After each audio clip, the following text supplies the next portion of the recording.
94.9 Good News FM, Good News for the Family. Selamat siang Gus Nolia, senang banget karena seperti janji saya bakalan ada ingatan baik ya. Sudah hadir bersama dengan saya dan senang banget karena waktunya itu nggak ketemu-ketemu. Finally bisa ketemu tuh kayaknya satu senang banget, happy banget ya.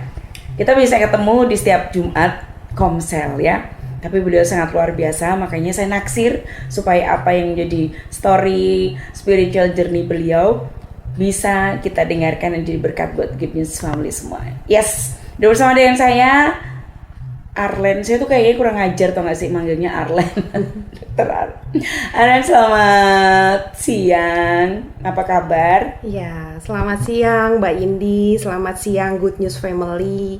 Ya ini memang sesuai request saya ya untuk dipanggil sesuai nama di Komsel aja. Nah, jadi saya enggak deal ya. Deal. Padahal tau gak sih saya canggung Good News Family biasa manggil tuh kalau nggak dok, bakbu gitu ya. Gak apa-apa, khusus hari ini kita panggil Arlen saja. Ya. Well, oke, itu dia ya. Dan senang banget misalnya karena kita akan dengar spiritual journey dari Arlen. Dan kenalan dikit aktivitasnya apa nih? Ya, Good News Family, perkenalkan nama saya Arlen. Saya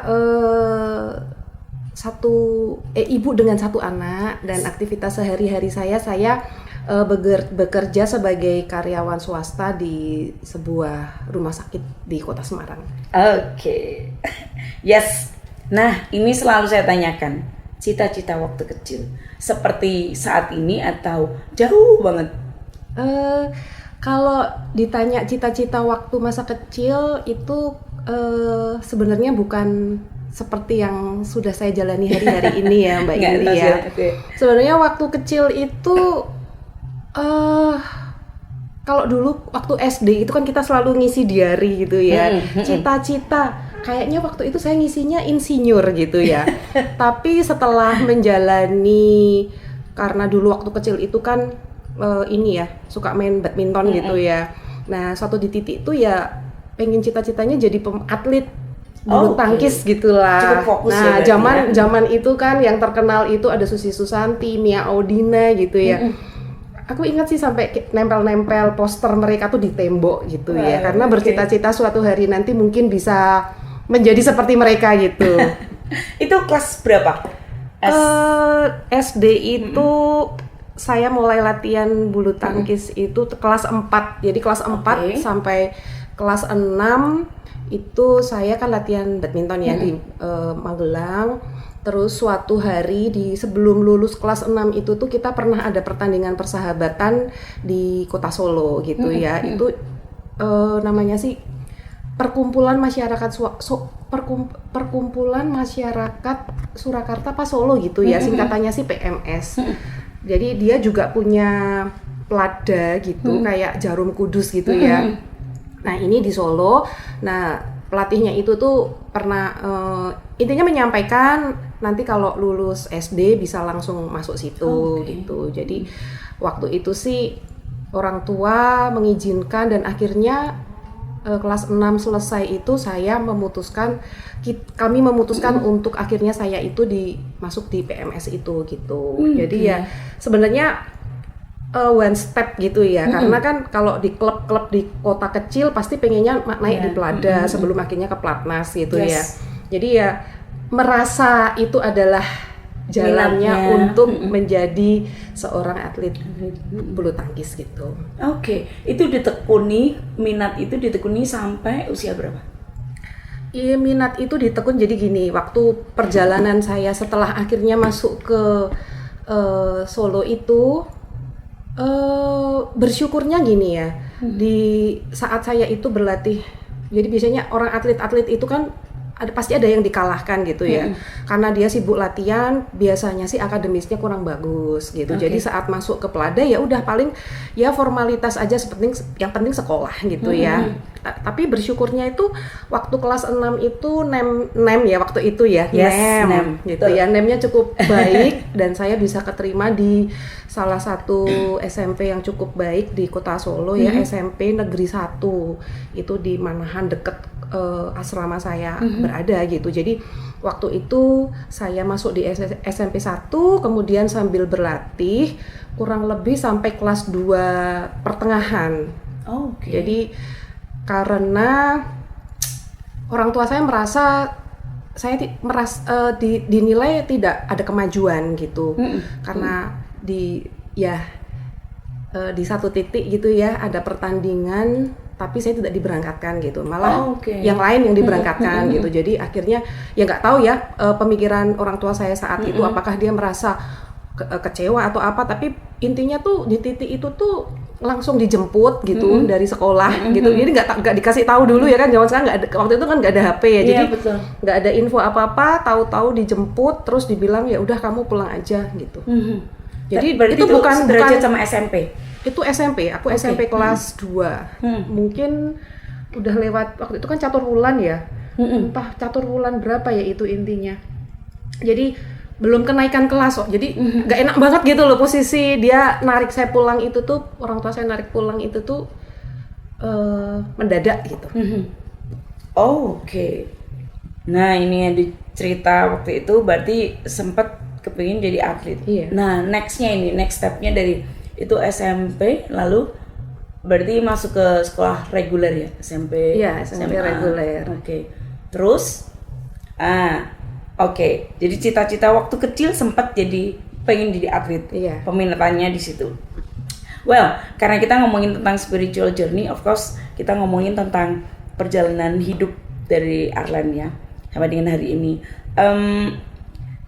Kayaknya kan kalau kita lihat kan membawa Arlan itu kan ke semua musim. Kenapa saya naksir? Karena sempat bercerita sedikit dan saya tuh pasti mikir, ini pasti ceritanya panjang nih, makanya bisa diculik di sini gitu loh ya. Nah, ini yang saya tanyakan, lewati banyak sekali musim. Nah, mungkin boleh diceritain nih journey to calling-nya sampai dengan saat ini as a doctor of course ya. Jadi gimana perjalanannya dari seorang atlet sampai dengan finally jadi seorang dokter gitu ya. Sebenarnya gini ya Mbak Ini ya. Kalau waktu menjalani setiap fase itu kan pasti ya belum kerasa gitu ya. Tapi saat saya sudah di titik ini hampir 42 tahun ya hidup di dunia ini, dan saya flashback melihat ke belakang itu jadi wow, luar biasa ya, ternyata tuh Tuhan turut bekerja di dalam setiap fase gitu mungkin ya, setiap musim kehidupan saya gitu ya. Walaupun itu tuh waktu menjalaninya tuh seperti maksudnya gini, bukan jalan yang mulus gitu. Yes, of course. Tapi melewati beberapa kegagalan di fase-fase itu yang ternyata baru disadari sekarang, ternyata itu tuh adalah cara Tuhan untuk membawa saya ada dalam rencananya gitu ya. Jadi nyambung tadi tuh seperti yang cita-cita kecil pengen jadi atlet, tetapi kenapa kok di pertengahan mungkin itu saya ditarik pulang itu tahun 97 mungkin. Tapi ternyata beberapa bulan kemudian terjadilah kerusuhan besar itu di kota Solo gitu ya, tahun 98 kayaknya. Jadi itu beberapa bulan setelah itu. Nah, memang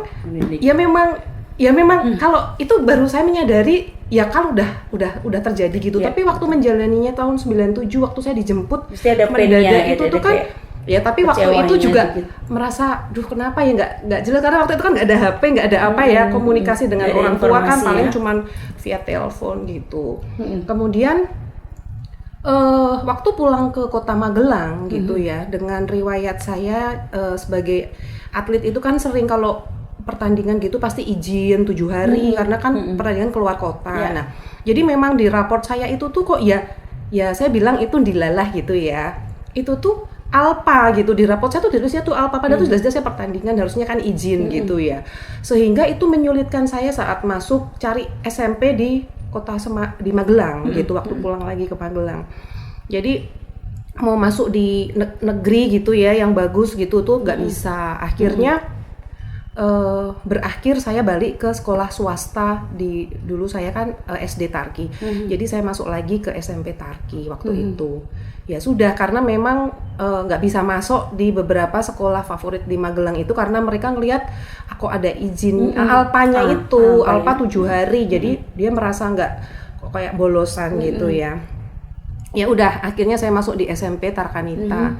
Dan saat itu ya udah kayak banting setir gitu ya, mau nggak mau ya udah memang harus menjalani di akademiknya, maksudnya ya bersyukurnya di kota Solo itu pun karena sekolahnya negeri, jadi paling nggak yang zong banget gitu ya. Terus akhirnya waktu pulang ke Magelang ya sudah, saya badminton itu ya hanya sekedar hobi, tidak lagi menjalaninya sebagai kayak cita-cita pengen jadi atlet gitu ya. Kemudian sebenarnya ini juga mengalami kegagalan kedua. Jadi ini kayak udah gantung raket gitu ya. Jadi sudah cita-cita pengen jadi atlet ya kayak akhirnya gagal gitu ya. Kemudian saat saya mau dari SMP pengen ke SMA. Jadi di Magelang itu kan ada beberapa sekolah SMA favorit ya. Ada negeri 1, negeri 3 gitu. Itu paling favorit sih, dan saya waktu tes, jadi waktu dulu tuh SMP itu kan ada namanya Pra-EPTA gitu ya, Eptanas. Nah waktu Pra-EPTA tuh nilainya cukup baik gitu. Saya optimis lah kayak bisa lah gitu masuk negeri 1 gitu ya. Tapi itu juga Tuhan izinkan lagi nih saat Eptanas itu tuh ya bukan kebetulan ya. Itu tuh kan saya tinggal sama nenek saya tuh sakit di hari bener-bener Eptanas. Dan akhirnya orang tua saya harus nganterin dia ke rumah sakit. Akhirnya saya harus nggak bisa belajar karena harus bantuin ke warung gitu ya. Mama saya jualan mie ya gitu di Kota Magelang. Nah jadi akhirnya ya udah nggak bisa belajar. Hari itu malam itu harus gantiin papa nganterin emak ke rumah sakit, dan saya harus bantuin di warung itu sampai malam gitu ya. Jadi pelajaran yang saya rasa saya optimis bisa itu tuh jadi ya agak kacau gitu ya. 2 pelajaran yang besoknya itu tuh jadi agak kacau gitu. Dan diizinkan waktu itu nemnya tuh mepet banget gitu. Nemnya tuh bener-bener mepet, nggak seoptimis waktu Pra-EPTA gitu ya. Dan waktu itu kan pendaftarannya tuh kan kita kan daftar di SMA negeri itu kan ada waktunya, terus nanti nemnya turun terus nanti kita cabut jadi waktu negeri 1 saya udah merasa nggak bisa, saya cabut, saya pindah masuk ke negeri 3 gitu ya. Dan di negeri 3 di hari terakhir banget pendaftaran itu saya juga udah mepet lah kayaknya bakalan nggak keterima, karena juga ya nggak kebetulan lagi di tahun saya itu namanya jadi waktu itu tuh tidak ada rayonisasi. Jadi intinya tuh orang kabupaten tuh bebas masuk ke kota gitu loh waktu di tahun saya. Padahal sebelumnya dan setelah saya tuh nggak ada seperti itu. Jadi saya bersaing dengan nem-nem dari kabupaten gitu loh. Jadi orang-orang yang di Kota Madia ini tuh merasa akhirnya pada kegeser gitu ya. Dan di titik-titik hampir jam 12 tutupan itu tuh ada salah satu teman saya tuh ngajaki orang tuanya gitu kan. Zaman itu kan SMP itu udah ngurus sendiri sekolah ya, bukan yang ditemani sama orang tua. Jadi akhirnya ya udah saya ngurus sendiri. Terus orang tua teman saya itu ngajakin, "Dah yuk di sini aja, kita coba daftar di negeri 2 gitu." Beberapa bulan sebelumnya saya pernah lewat di SMA itu karena nganterin ikut mama saya tuh beli beras di dekat situ. Terus digodain kan, "Dah masuk sini aja SMA 2 gitu kan." Terus saya jawabnya tuh mimpi aja nggak pernah. Itu benar-benar yang di pinggiran Kota Magelang, dekat sawah. Kalau upacara aja kadang-kadang kebo-kebo lewat gitu. Pokoknya tuh nggak banget gitu loh ya. Makanya saya bilang mimpi aja nggak gitu ya. Tapi memang itu yang akhirnya Tuhan izinkan gitu. Akhirnya beneran karena diajak teman saya itu, saya mau. Ya udah saya masuk di situ, keterima di situ, walaupun mungkin kalau saya diemin aja di negeri 3 itu saya dari keterima di sana. Tapi karena mungkin kan udah karena teman saya udah kasih tahu waktu itu, "Wis udah udah tinggal aja, kalau keterima gitu." Tapi kan karena nggak yakin ya, mepet gitu karena nilai bawahnya, akhirnya tak tarik pindah ke sana.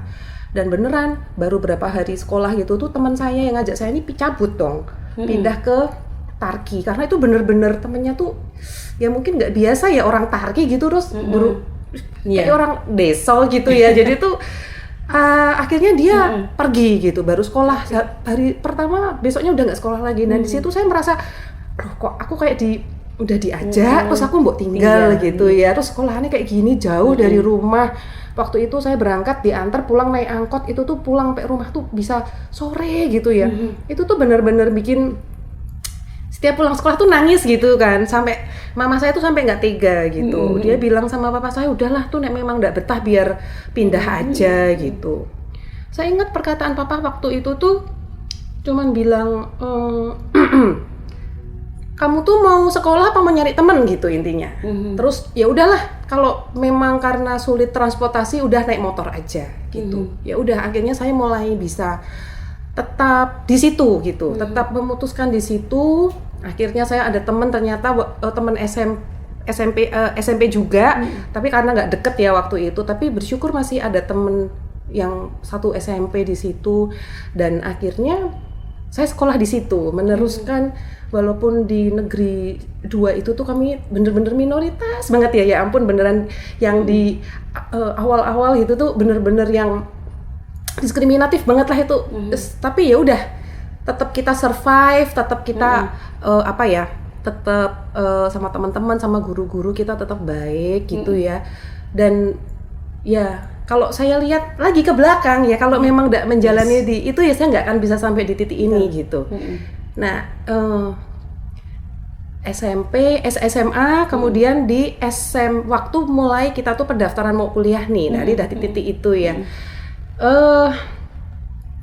Itu juga galau lagi tuh, mau ambil apa gitu kan, mau sekolah apa sih gitu kan. Teman-teman udah punya cita-cita gini-gini ya. Masuk kelas 3 tuh kita tuh udah, masuk kelas 3 tuh udah membahas mau sekolah mau apa, besok mau kuliah apa. Sebenarnya orang tua saya tuh bilang, udah kamu tuh nggak usah kuliah gitu, karena orang tua saya kan juga lulusan SD aja mereka gitu. Udah jualan aja, nanti tak bukain cabang. Nanti teman-temanmu lulus kuliah tuh kamu udah punya mobil sendiri gitu, kamu udah, ya intinya udah gitulah, segitunya udah nggak usah sekolah. Tapi saya bilang waktu itu, ya kalau memang kepepet nantinya akan jadi pedagang mie juga ya nggak apa-apa, tapi paling nggak saya mau coba sekolah dulu gitu. Terus mau ambil apa gitu kan, apa mau ambil ini aja ya, farmasi gitu waktu itu. Terus papa saya bilang, yo daripada itu mas sekalian aja ambil kedokteran gitu. Cuman kan waktu itu wah jauh banget lah, itu nggak pernah ada cita-cita saya ya, karena kan pertama sulit gitu ya sekolahnya. Terus kalaupun di swasta itu pun juga pasti mahal gitu. Dengan orang tua saya yang hanya pedagang mie seperti itu kan, rasanya tuh udahlah itu kayak nggak mungkin banget gitu kan. Tapi papa saya tuh pernah bilang gini, ya kalau kamu itu nanam apel kan nggak mungkin menuai apa ya, waktu itu dia mencontohkannya menanam apel, nggak mungkin kamu itu menuai ketela apa-apa gitu. Jadi intinya tuh ya kalau gitu. Jadi ya sebenarnya ya nggak tahu, tapi perkataan itu tuh cukup iya juga gitu kan. Terus saya bilang gini, ya sudah nanti tak coba, kalau memang bisa masuk negeri ya berarti aku akan ambil kedokteran, tapi kalau enggak ya udah berarti aku nggak akan ambil kedokteran, karena kalau di swasta itu udah terkenalnya kan mahal gitu ya. Dan akhirnya adalah namanya itu di kelas 3 itu kita kan ada masuk negeri itu kan pakai UMPTN atau waktu itu PMDK sebenarnya. PMDK. Nah, waktu itu begitu ada pembukaan. Jadi waktu kelas 3 tuh kita sebenarnya ada kayak belajar bukan belajar ya, kayak study tour tapi di universitas ya. Waktu itu sih di sekolahan saya ke UGM sebenarnya. Kedokteran UGM, tapi saya nggak ada peminatan di sana. Akhirnya saya menunggu kalau ada pembukaan PMDK Undip. Dan ya udah, kita begitu ada pembukaan PMDK Undip kita ke BP, biasalah minta formulir gitu-gitu ya. Dan syaratnya itu tuh adalah rapot sampai CAWU 2 waktu itu. CAWU 2. Sebelum-sebelumnya tuh saya nggak pernah yang rankingnya tuh bagus gitu ya. Ya nggak kebetulan lagi juga di CAWU 2 itu tuh, kalau kata adik saya tuh, saya kalau belajar itu tuh sukanya tuh baca terus selimutan gitu, tahu-tahu nanti udah tidur gitu kan. Kalau alibinya itu kan belajar tuh harus diendapkan gitu ya. Tapi akhirnya berakhir dengan masuk ke alam mimpi gitu. Tapi nggak tahu di CAWU 2 itu tuh semangat banget belajar gitu ya. Dan bersyukurnya itu tuh saya tuh bisa ranking 1 paralel. Itu kan wow banget ya, karena biasanya aja nggak pernah ranking 1 di kelas ya, kayak nggak pernah ya. Tapi waktu itu kan memang benar-benar masih ada ranking di rapot ya, kayaknya paling ranking 5 gitu-gitulah. Waktu itu tuh saya ranking 1 paralel. Terus sebenarnya katanya guru BP saya yang mau ngambil PMDK di Undip kedokteran itu ada beberapa, tapi yang lain mundur gitu. Ada beberapa akhirnya ganti ambil jurusan lain karena merasa kok di satu sekolahan sudah bersaing dengan beberapa teman, sedangkan satu bangku itu tuh kan bisa diperebutkan seluruh Indonesia tuh perbandingannya berapa ya waktu itu ya, ada bukunya kok. Cuman karena waktu itu kan nothing tulus ya, coba aja gitu. Jadi saya nggak peduli dengan urusan itu gitu ya, udah mantep aja ikut gitu ya. Dan baru tahu ternyata si ranking 2-nya ini juga daftar juga di FK Undip. Nah, akhirnya udah baru ketahuan waktu kita mau lulus itu, saya diucapin selamat ya kamu keterima Undip. Masuk sih gitu. Iya tuh, malah aku ngecek di Tembalang kan, waktu di Tembalang zaman itu kan aku nggak ngerti ya apakah sudah online gini ya, nggak tahu lah, pokoknya itu katrok banget waktu itu.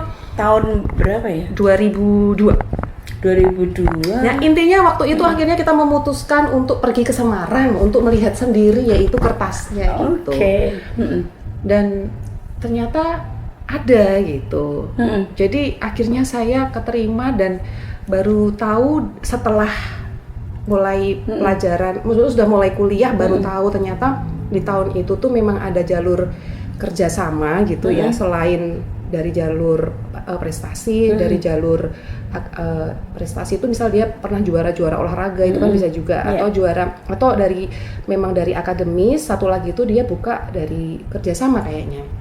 Sistem baru waktu itu. Jadi infonya itu tuh kalau ada satu yang mendaftar jalur kerjasama itu ada satu yang keterima juga dari jalur biasa gitu. Jadi saya mungkin menurut mereka ya ini karena ada yang daftar teman saya itu, dan saya itu kayak jadi ya geretannya gitu. Ya itu kan versi mereka ya. Tapi kalau saya melihat dari sekarang dan melihat runutannya itu ya memang saya merasa memang Tuhan membawa sampai ke sini gitu. Karena kalau saya harus menjalani UMPTN itu saya rasa juga nggak akan bisa gitu. Saya orangnya stresan gitu ya. Kalau udah ngerjain soal tuh sampai bawah, kok nggak ketemu jawabannya? Oh ternyata atasnya, wah itu kan saya les gitu ya. Kan waktu itu kan zaman kita kelas 3 waktu itu kan les neutron, magama, trial untuk masuk UMPTN gitu. Itu kayak saya sering sampai papa saya tuh beliin kumpulan soal-soal gitu. Itu stres sendiri kayaknya. Jadi Tuhan tuh sudah tahu kapasitas saya nggak akan bisa jalani pakai cara itu gitu ya. Ya kayak dikasih percepatan gitu. Well, tapi yang menarik ada dua ini. Aren dengerin nasihat dari papanya tuh mungkin bisa jadi trigger juara kelas juga, karena kan bilang sekolah mau cari temen atau apa gitu kan. Ternyata diinget juga, dan mungkin setelah fokus itu jadi ranking gitu kali ya. Bisa jadi seperti itu ya. Memang kalau saya lihat lagi itu kan dari sisi perjalanan kehidupan sekulernya ibarat kata ya, tapi dari perjalanan kerohanian saya sebenarnya kalau di waktu saya di Magelang masih SD itu kan saya ada tertanam di sekolah minggu ya waktu itu. Dan di sekolah minggu itu kan zaman dulu itu kan wajib ngapalin ayat, hafalan. Nanti kalau dapat apa kecil gitu, nanti gede kalau udah berapa ditukerin, nanti berapa kalau udah jadi poster gede, di poster Tuhan Yesus gitu ya. Sebenarnya itu juga menurut saya menjadi benih gitu ya, yang sebenarnya tuh kehidupan sekuler itu tuh tidak akan bisa terpisah dari kehidupan kerohanian kita gitu ya, perjalanan kita bersama Tuhan. Saat saya ada di Solo itu juga nggak kebetulan juga di sekolah negeri itu saya satu kelas dengan teman saya yang akhirnya membawa saya itu ke gerejanya tuh di GBI Hope Pengharapan Allah di Solo. Ya memang waktu itu namanya anak saya, maksudnya kan sibuk latihan gitu ya, lari apa. Tapi waktu itu saya ada di penggembalaan seorang kakak KTB gitu ya dulu istilahnya ya. KTB betul. Ya walaupun saat itu saya sering kabur sih, jadi udah janjian nih, tapi waktu itu kan nggak punya HP, nggak punya apa ya, tahu-tahu nggak datang gitu, memang sengaja. Semuanya pernah kayak gitu. Pernah. Capek kan kalau maksudnya hari-hari itu saya tuh latihan dulu ya, pulang jam 1:30 sampai rumah, asrama itu jam 3 udah latihan fisik, lari di Sri Berdari, pulang nanti mandi sebentar, jam 6 udah latihan sampai jam 10, itu setiap hari seperti itu. Jadi kalau kayak hari Jumat atau hari Sabtu free itu rasanya udah ya pengennya males gitu ya. Dan itu saya sering disamperi gitu ya, divisitasi, kok nggak datang kenapa gitu ya. Kalau Sabtu saya ikut di itu youth-nya gitu, ibadahnya gitu ya. Tapi ya itu sering nakal karena sering kabur dari KTB. Ya saya bersyukur sih, dan saya percaya kalau ada di titik ini pun juga mungkin salah satu dari benih doa dari kakak rohani saya gitu. Ada kontribusinya ya. Tapi emang keren itu sih Tuhan kita ya. Kalau kita sudah terlanjur ditangkap, mau kita model kayak apapun, senakal apapun, sudah hatinya kita sudah melekat toh, tetap aja kita balik lagi. Itu kerennya Tuhan itu seperti itu. Caranya ada aja, caranya kita nengok ke belakang. Oh iya, ternyata begitu ya. Iya. Wow. Terus pas balik ke Magelang juga bersyukur juga ikut ke gereja mamah saya, terus habis itu ketemu dengan kayak ketua kaum mudanya gitu ya. Terus ya udah diajak kenalan, namanya siapa, kok mungkin kan nggak pernah ketemu ya karena baru pindah kan. Terus diajak, kemudian sudah mulai datang rutin Sabtu, diajak pelayanan jadi usher.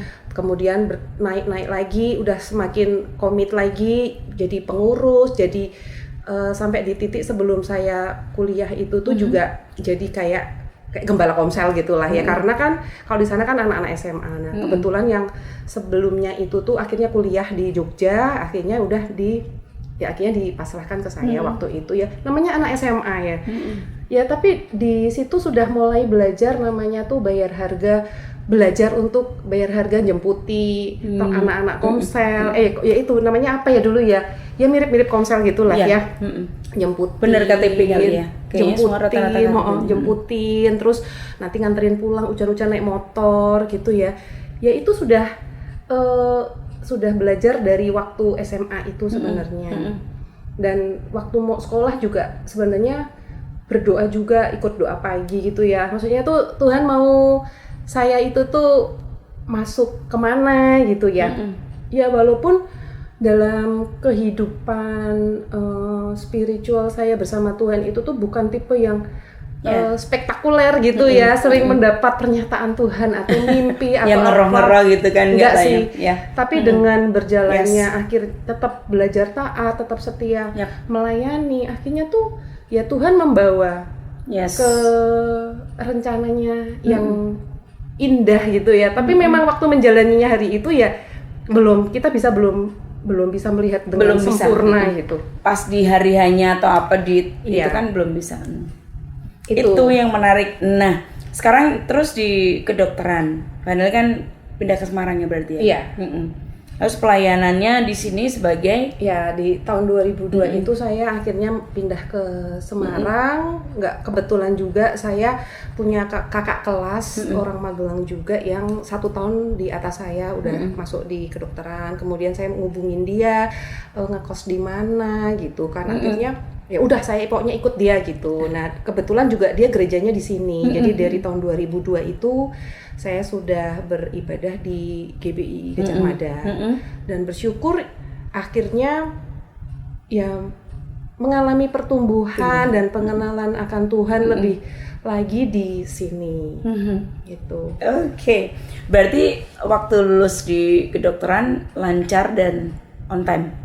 Ya puji Tuhan lancar. Ya, walaupun di setiap semesternya itu pasti ada momok ya, maksudnya ada pelajaran yang menurut saya itu menikmati nggak sih Arlen waktu studi kedokteran itu, sempet salju nggak ini gitu?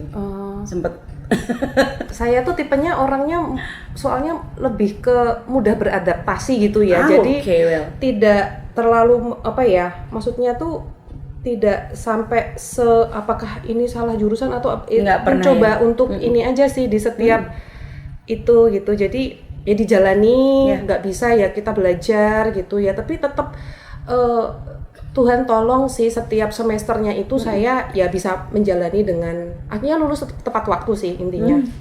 Itu ya, jadi perjalanannya seperti itu Gun Sung Lia. Emang nggak bisa tidak lepas ya, kita nggak bisa mendikotomi kehidupan kita itu terpisah antara kehidupan kehidupan sekuler, pekerjaan, terus rohani sendiri nggak bisa, karena core life itu ternyata juga kan rohani ya, kehidupan rohani kita ya.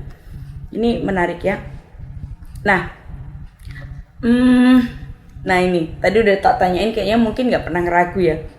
Pernah ragu nggak gimana percaya bahwa ini jadi dokter nggak sih? Berarti nggak pernah ya, waktu apa yang disampaikan ke papa kayaknya tuh cuman ngomong kedokteran gitu, kayaknya seperti itu. Iya. Tapi ternyata jadi trigger bahwa itu memang mungkin ya Tuhan ngomong lewat papa Iya. untuk bisa Ya sambil meyakinkan. ya udah dicoba aja Yes. gitu.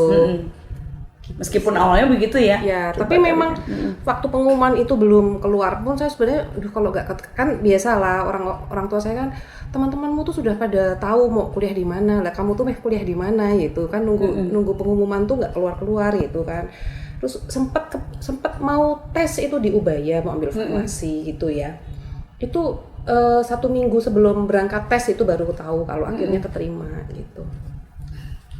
Oke, dan Arlen ketemu pasangan hidup juga di Gereja. di Semarang. Iya. Tahun berapa itu waktu? Kalau kenalnya mungkin udah lama sebenarnya kan, dari saya itu dipindah di sini 2003, 2002. Mulai pelayanan di sekolah minggu tuh 2003. Mungkin waktu itu ikut komunitas di sini itu ya mungkin 2003-an itu ya. Komunitas dewasa Yobel. muda. Yobel ya. Oh Yobel. Oh iya Yobel. Kenalnya Oke. udah ya itu udah. Cuman mulai itu ya mulai serius, kemudian bangun rumah tangga ya. Tahun berapa itu ya? 2007. 2007. Iya. Wow. Oke, nah dalam bangun rumah tangga ya perjalanan ini juga perjalanan lagi ya, perjalanannya Iya, bangun keluarga perjalanannya bersama dengan panjang. suami, pernah melewati satu musim yang mungkin nggak mudah ya, Iya. satu kehilangan putra pertama. Tapi kalau berkenan sih boleh berbagi gimana melewati proses, karena kan kehilangan tuh harus diproses ya. Kayaknya nggak ada yang siap. Setiap kali ada orang cerita kehilangan, siapa sih yang siap kehilangan gitu kan. Betul. Tapi mungkin boleh diceritain untuk jadi berkat, memproses rasa itu tuh gimana. Awalnya mungkin melewati itu, pertanyaannya ke Tuhan bagaimana, Iya. mungkin kayak gitu. Jadi memang ya mungkin itu menjadi, kalau bilang kehilangan ya mungkin itu adalah kehilangan terbesar gitu ya. Walaupun selain itu mungkin pernah kehilangan yang lain, ibarat kata mungkin kayak pernah salah investasi hilang ratusan juta juga pernah gitu. Cuman kehilangan uang itu masih bisa Tuhan masih bisa ganti gitu ya. Kehilangan itu memang misteri ya. Jadi sampai saat ini pun kalau ditanya apa yang maksudnya ya, dari kejadian itu tuh mau belajar apa sih gitu tuh nggak spesifik sih sebenarnya saya dapatkan gitu ya. Kalau buat keluarga kami memang kalau kehilangan anak tuh ya pasti yang paling berat ya. Tapi dari sisi suami saya, karena itu kehilangannya kan ada mama, ada adik, ada ponakan, anak, jadi berat mungkin ya di sisi dia sebagai ya, yang kehilangan banyak orang-orang yang disayangi gitu ya. Saat itu sih ya mungkin pertanyaannya memang tercetus juga gini ya, apa karena aku tuh jadi karena sibuk punya anak, sibuk bekerja, waktu itu kan bekerja juga ya, karena jadi jauh sama Tuhan, maksudnya nggak jadi saat teduhnya bolong-bolong gitu loh, apa karena itu gitu ya. Tapi dia bilang ya Ayub aja juga walaupun hidupnya saleh tetap Tuhan izinkan kehilangan anak-anaknya, kehilangan semua gitu kan. Jadi ya nggak ada hubungannya intinya gitu. Dan hari-hari itu sih memang yang saya ingat itu tuh memang habis kejadian itu kan saya beres-beres barang anak saya untuk kita akhirnya sepakat ya udah nih barang-barangnya kasih ke panti asuhan aja gitu. Kalau nanti diberkati dengan anak lagi ya udah beli lagi gitu kayak anak pertama lagi gitu ya. Nah itu waktu beresin itu tuh yang saya ingat banget sampai sekarang tuh kita tuh nyetel lagunya IR Niko ya. Apapun yang terjadi di dalam itu, walaupun lagu itu dinyanyikan dan ya pasti sambil nangis ya karena kan baru banget gitu. Jadi kami kalau hari itu tuh mungkin ya selalu pikirannya gini, coba nggak ini, coba nggak itu. Jadi sebenarnya itu hari itu tuh kita tuh sudah ada kepikiran tapi nggak dicetuskan, sama-sama nggak dicetuskan gitu. Itu kan posisi kejadian hari Sabtu, di mana hari pendek ya sebenarnya kami pulang jam 2 gitu. Terus karena biasa kan anak saya kan dititip ke mertua. Mertua di sana ada ponaan-ponaan.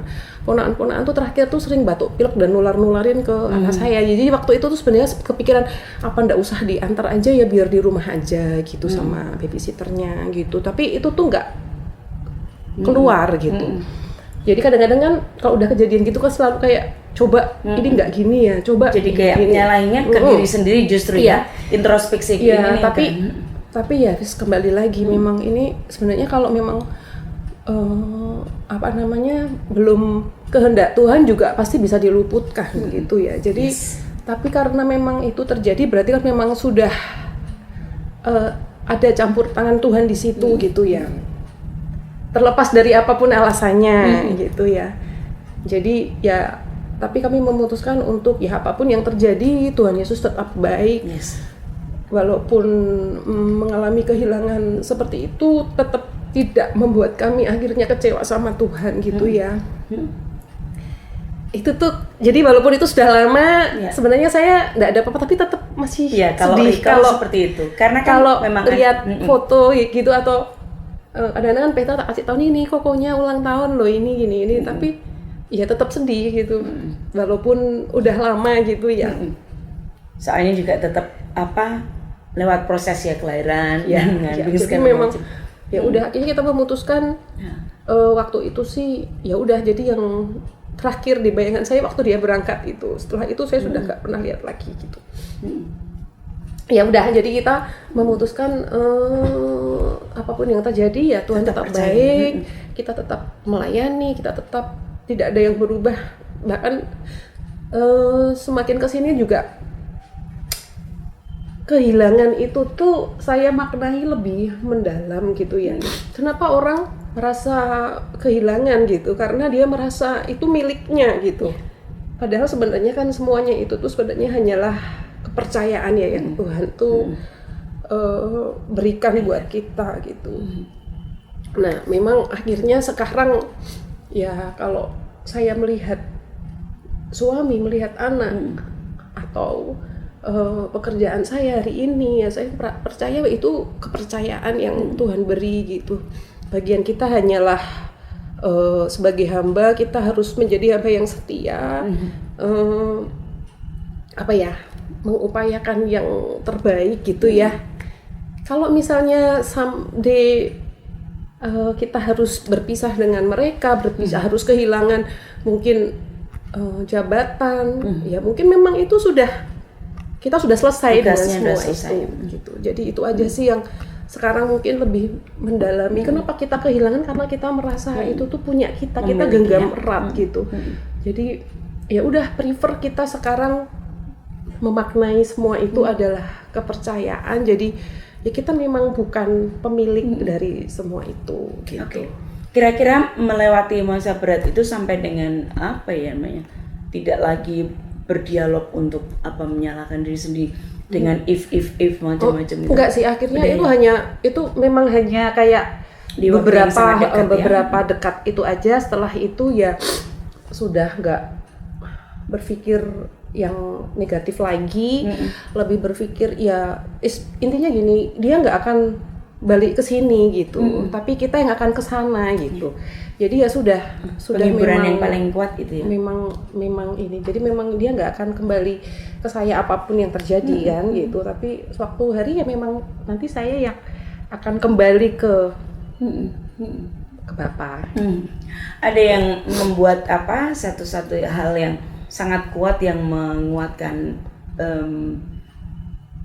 Arlan dan suami. Karena jujur Gun Sol ya, saya bersaksi mereka berdua itu sangat kuat waktu itu. Aduh, sayangnya yang nggak kuat waktu lihat gitu ya. Sebenarnya memang ya bersyukur ya. Tegar sekali lihat berdua itu. Wah, sayangnya tuh yang mau deket itu yang ya bersyukurnya tidak kuat waktu itu. Waktu kejadian, kemudian saat itu pun tetap banyak saudara-saudara seiman yang menguatkan gitu ya, yang datang jadi support system ya. Jadi memang luar biasa sekali. Terus sampai beberapa saat setelah kejadian itu juga kadang datang ke rumah mertua saya kan, kita juga akhirnya banyak di tempatnya mertua gitu ya. Kemudian ya banyak saudara-saudara yang menguatkan dan itu yang memberkati kita gitu. Kuat ya, itu kerennya kekuatan. Jadi memprosesnya gampang, semuanya mesti balik ke kebenaran ya, kerennya. Jadi apa firman Tuhan katakan dan contoh tokoh-tokoh iman itu yang bikin kuat ya. Well, nah ini kembali melewati prosesnya tadi kita udah dengar, dan di tengah proses itu yang jadi siapa atau apa yang Tuhan pakai untuk menguatkan Arlen, firman Tuhan, seseorang, keluarga, atau pengalaman tertentu yang sampai hari ini masih diingat, yang paling kuat. Teman iya ya pasti ya. Iya, temen. Kalau firman apa? Mungkin ada yang mau dibagikan. Kalau firman secara spesifik sih nggak ada yang ini, pasti ada sih, tapi nggak ada yang maksudnya membekas banget sampai hari ini sih, kayaknya nggak ada ya. Tapi kalau seseorang keluarga pasti ya. Iya. Pengalaman tertentu mungkin? Pengalaman tertentu, karena sebenarnya setelah proses itu kan akhirnya prosesnya ini ya, itu kan karena kehilangan ya. Setelah itu kan saya masuk di proses selanjutnya sebenarnya saat bergumul mau punya anak lagi sebenarnya. Nah itu ada prosesnya malah. Jadi ya biasalah ya, sudah setahun berapa bulan berlalu gitu, biasalah ya kalau orang tua telepon atau kesini gitu kan mesti kan menanyakan gitu, ini udah hamil lagi belum gitu kan, karena waktu habis menikah itu kan langsung hamil gitu ya, langsung hamil gitu intinya. Nah ini rasanya kok udah lama nggak, maksudnya orang tua saya tuh juga nanyain kok nggak hamil gitu ya, sampai Bu periksa sana loh gitu-gitulah intinya, periksa gitu. Toh belajar bekerja di rumah sakit kan maksudnya. Atau waktu itu juga kalau ketemu sama ada dokter konsultan tuh, dia tuh ya kamu minum ini aja gitulah intinya gitu-gitu. Cuman kita tuh berproses, saya dan suami itu intinya, suami saya bilang lah kan kita pernah punya anak, artinya kan kita tuh nggak ada masalah dengan kesuburan kita gitu ya, memang kita belum saatnya aja gitu. Dan memang kalau saya lihat hari ini memang sebenarnya prosesnya memang lebih ke hati sih gitu ya, karena waktu itu kan karena mungkin ngebet banget saya dari sisi sayanya, maksudnya kok nggak dapat gitu, padahal sebelumnya tuh cepet banget gitu kan. Jadi saya sendiri yang stres gitu, jadi stres. Jadi tapi karena waktu itu tuh kan saya bilang katanya dokter ini tuh suruh minum ini gitu-gitu, tapi intinya tuh dari dia tuh kan nggak ada masalah dengan kita ya, memang ini memang belum aja gitu. Tiap kali mens gitu tuh saya stres gitu, dan itu bikin kacau kan, siklus haidsnya gitu-gitunya tuh jadi kacau. Itu bikin stres sih, itu proses yang saya hadapi setelahnya malah. Nah saat itu tuh pas lagi mens gitu ya, tuh saya tuh dalam kondisi desperate gitu tuh ya, aku berdoa tuh di saat teduh itu tuh ya, Tuhan kok aku mens lagi gitu ya sih gitu itulah. Nah tapi nggak kebetulan juga ya, saat itu tuh saat teduhnya itu tuh berbicara tentang Abraham sama Sarah yang maksudnya dia belum dikasih anak gitu kan. Tapi saat teduhnya hari itu tuh benar-benar menguatkan banget gitu, kayak berbicara banget gitu loh. Intinya bahkan di usia yang seperti itu, yang menurut manusia aja tuh udah mustahil untuk dia punya anak, tuh akhirnya dapet gitu.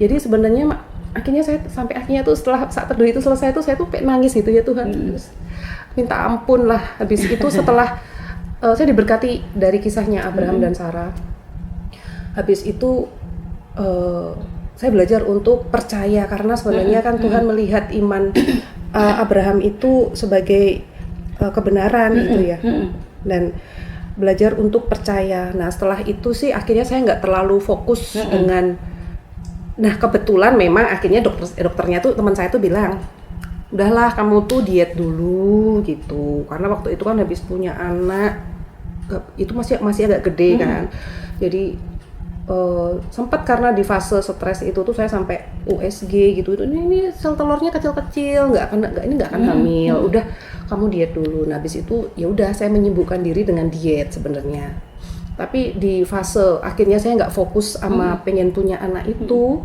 saya hamil Petra gitu, baru hamil 3 bulan. Setahun. Setahun saya dari setelah kehilangan sampai hamil lagi itu setahun. Jadi baru terus Petra lahir 9 bulan kemudian. Jadi keren loh, artinya emang nggak lama juga emang Tuhan. Ya nggak lama, tapi memang saya belajar memang ini bukan masalah, ini memang masalah hati saya aja gitu. Jadi kalau di saat kondisi ngebet gitu, mungkin Tuhan kasih malah bikin nggak ada proses gitu. Tapi karena memang ya itu kembali lagi sebenarnya, kalau kamu mau tuh Tuhan kadang nggak mau gitu, kadang kita nggak mau Tuhan mau gitu. Kayaknya mesti balik lagi ke percaya ya, nggak mengandalkan ini, nggak khawatir ini khawatir itu kali ya Alani. Ini menarik ya, tapi final terus Tuhan anugerahkan kembali Putra, cakep banget, cool. Itu Gunsol ya. Oke, terus nah hari ini yang menarik nih ya, karena perjalanan seperti itu, sering ngobrol juga sama beliau, nggak mau kalau dibilang beliau, dari memimpin lah satu di rumah sakit swasta ya.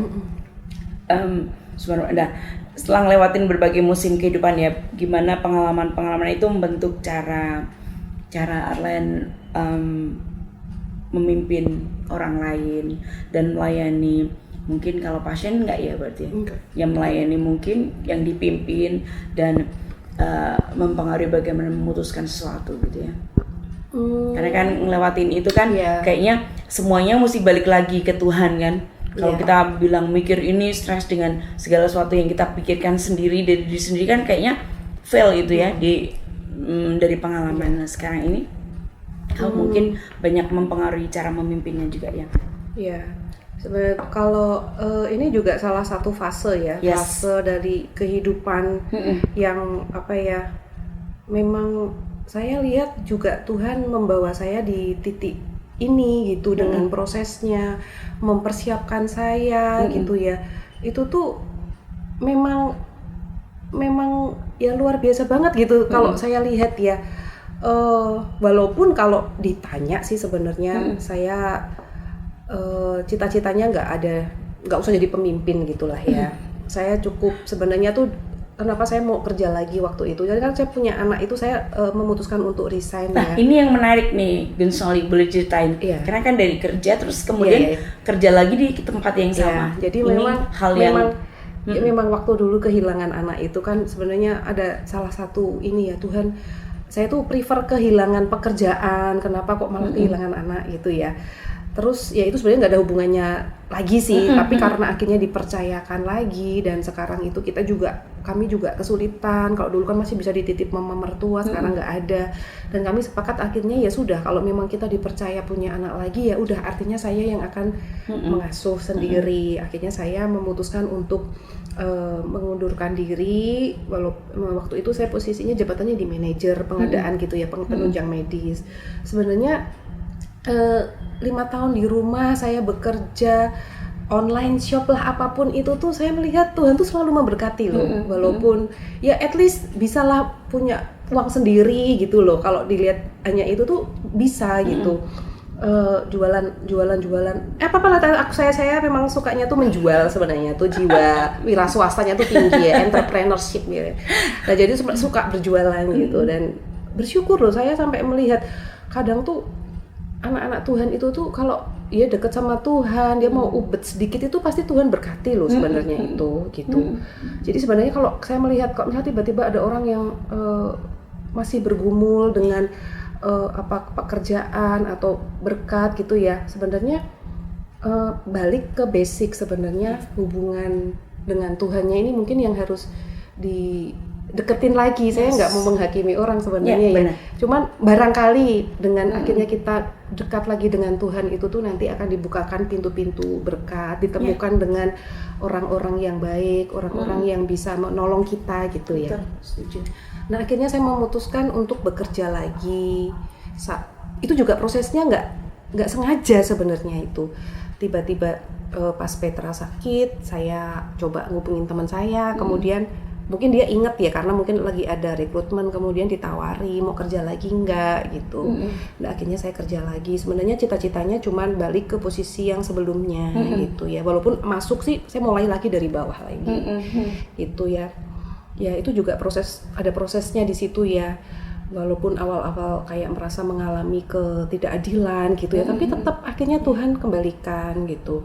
Kemudian sampai akhirnya dipercayakan di titik ini ya, sebenarnya kalau mau menanyakan apakah ini sesuai dengan keinginan cita-cita saya, enggak gitu. Sebenarnya saya udah cukup dengan di level di bawah, di manajer pengadaan itu saya sudah merasa cukup kok gitu. Bahkan nggak pernah punya cita-cita juga sampai begini gitu ya. Tapi kembali lagi ya, kalau Tuhan mempercayakan ini ya mungkin memang ada maksud Tuhan untuk saya melakukan sesuatu gitu. Jadi saat pernah beberapa kali itu mengalami ada tantangan-tantangan gitu ya, yang membuat saya akhirnya pengen menyerah gitu ya. Tapi saya nggak tahu ya, diingatkan bahwa salah satu tujuan hidup kita di purpose driven life pun kan salah satunya tuh kita menggenapi rencana Tuhan sebenarnya, bahwa kita tuh bukan hidup untuk diri kita sendiri, ada maksud Tuhan apa nih yang mau Tuhan kerjakan gitu melalui kita di titik ini gitu. Yang itu akhirnya membuat saya ya udah, kita nggak boleh egois gitu ya. Kalau mau egois, Tuhan Yesus mungkin juga nggak mau gitu. Sebenarnya tokoh dari ketaatan melakukan kehendak Tuhan itu adalah Tuhan Yesus sebenarnya. Setuju. Karena kalau nggak taat sama perintah Bapa ya dia Kita nggak akan juga. selamat gitu. Jadi ya udah, walaupun mungkin tantangannya itu besar gitu ya, tapi satu hal yang saya percaya, waktu itu Bapak Gembala juga menyampaikan bahwa kalau Tuhan yang mengangkat seseorang, maka Tuhan yang akan menopangnya. Saat seseorang itu berusaha naik dengan kekuatannya, ya nanti dengan sekuat tenaga juga dia harus mempertahankan dia di titik itu gitu. Jadi dalam bekerja, dalam berhubungan mengambil keputusan ya, ya sebisa mungkin saya tetap membawa nilai-nilai kebenaran itu gitu ya, sesuai dengan aturan yang ada seperti apa. Kemudian misal kita berhubungan sama orang gitu ya, mungkin marah, mungkin apa, tapi jangan kamu lebih lebih ya udah, marah itu ya marah dari kinerjanya gitu, fokusnya apa, jangan membawa-bawa personal kamu bodoh, kamu ini, jangan sampai seperti itu gitu. Jadi supaya ya kita jangan mengkutuki orang gitu dari perkataan gitu ya, walaupun ya namanya seorang pemimpin ngambil keputusan tidak selalu itu tuh bisa menyenangkan semua pihak ya, tentu saja. Yang tetap diupayakan ya sesuai dengan kebenaran, kemudian sesuai dengan regulasi yang ada. Dan saya intinya tuh nothing tulus juga gitu ya, tetap mengusahakan yang terbaik karena saya bekerja untuk perusahaan, saya menjalankan apa yang menjadi visi misi dari perusahaan, dari bos di dunia saya gitu ya. Terlepas dari mungkin perkataan orang-orang di sekeliling saya, jadi saya ya udah sekarang ya nothing tulus aja. Misal sekalipun mungkin dirasa saya tidak baik kinerjanya atau tidak mampu saya diturunkan, saya tidak masalah dengan itu semua gitu. Tidak akan merasa kehilangan. Jadi ya kalau memang masih dipercaya, saya akan mengupayakan yang terbaik. Kalau memang sudah selesai tugas saya, ya udah gitu, saya tidak akan menggenggam erat gitu ya. Gareth, saya tangkap sesuatu sih. Dan sepakat ya pasti ya, karena ketika kita ada di satu posisi tertentu, pasti ada orang yang akan belajar dari kita atau kita akan belajar dari orang itu kan. Kayak Aren sekarang ini memimpin sesuatu, memimpin perusahaan itu kenapa ada di situ kan? Iya, pasti Tuhan topang dan Tuhan mampukan juga ya untuk orang lain belajar dari nilai-nilai yang mungkin nggak tahu bagaimana Arlen menegur dia, bagaimana memutuskan sesuatu, pasti mereka juga tangkap tanpa sepengetahuan kita kan. Ini yang menarik sih, kalau hidup kita tidak untuk orang lain tuh kayaknya hidupnya nggak hidup sih. Kayak nggak benar-benar hidup gitu, bukan hidup yang sesungguhnya. Doa dan harapan kita seperti itu ya, biar kita juga bisa jadi terang dimanapun kita berada. Tempat saya bekerja, saya juga berdoanya bisa jadi berkat gitu ya. Karena mungkin saya ada di perusahaan saya juga, saya termasuk minoritas juga gitu ya. Tapi ya nggak apa-apa, jadi tetap kita upayakan ada persekutuan gitu ya. Mungkin selama ini dulu nggak jalan ya, sekarang sih masih belum jalan dengan yang rutin gitu ya, tapi tetap kita upayakan. Kemudian ya saya kadang berdoa sama Tuhan tuh gini, jadi kenapa ya kok saya tuh ada di sini gitu. Ya karena Tuhan mungkin melihatnya gini, memang di titik ini yang membuat saya tuh nggak berkutik gitu. Maksudnya tuh ya udah, kalau mungkin dengan ujian yang lain tuh mungkin saya nggak akan sekarang itu kan kayaknya tuh mengandalkan Tuhannya itu tuh sudah 100%.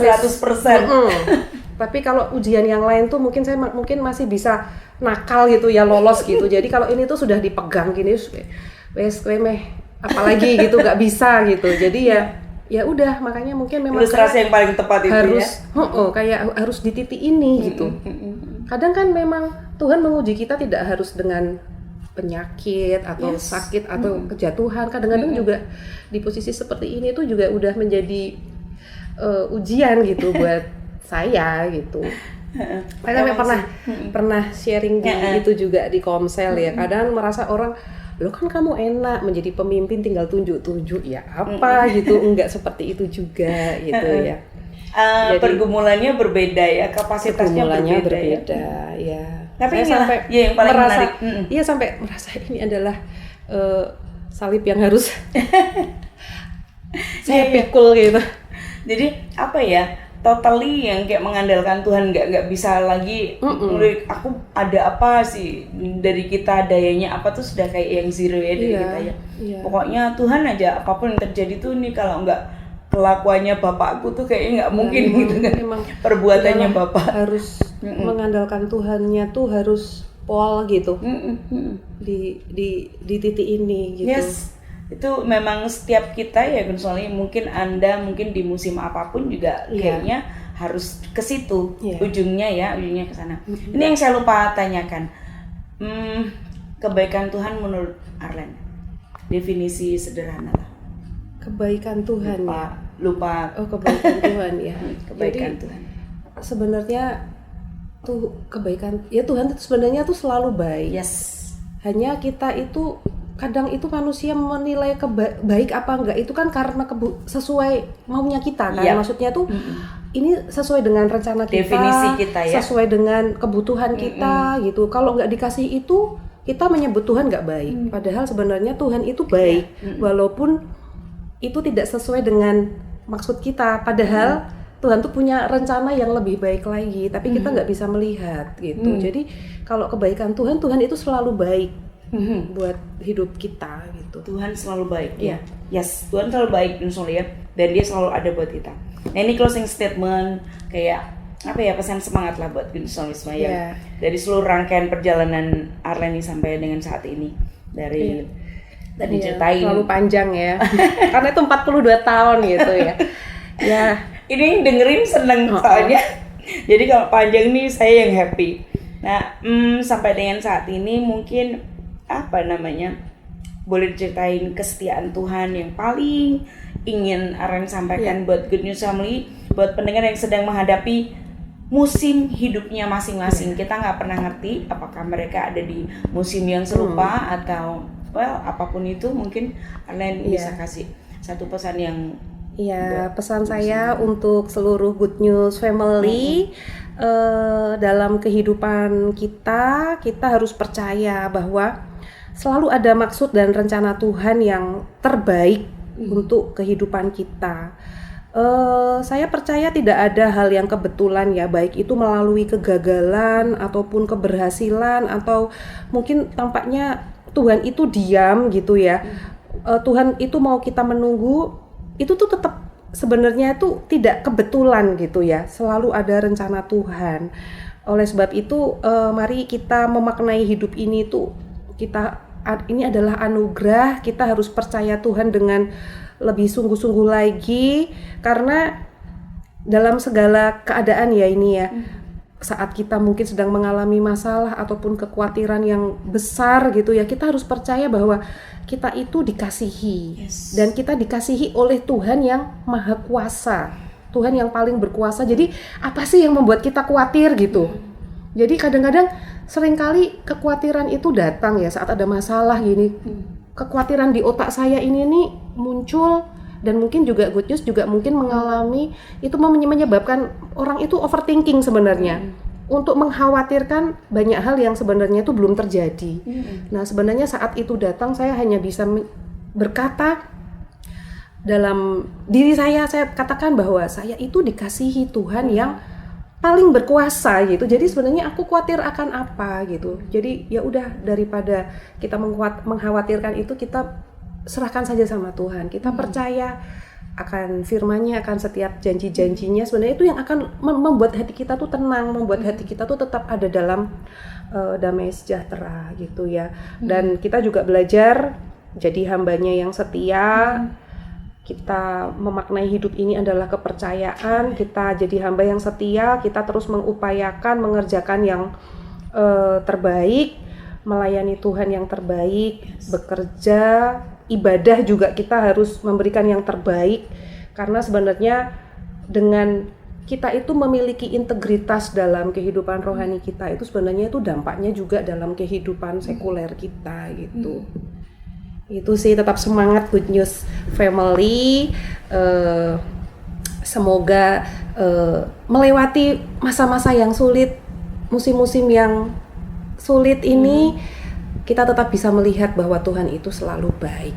Yes. Wow, Good News Family ya. Aduh, saya dapat banyak banget. Good News Family, kami juga berharap Anda mendapatkan banyak hal di sini ya. Apapun yang Anda hadapi, finally apa yang kita perbincangkan ini belum jadi berkat buat Anda ya. Perbincangan yang sangat berbatas waktu ini ya. Oke, saya Indi Dan saya Arlet. untuk Good News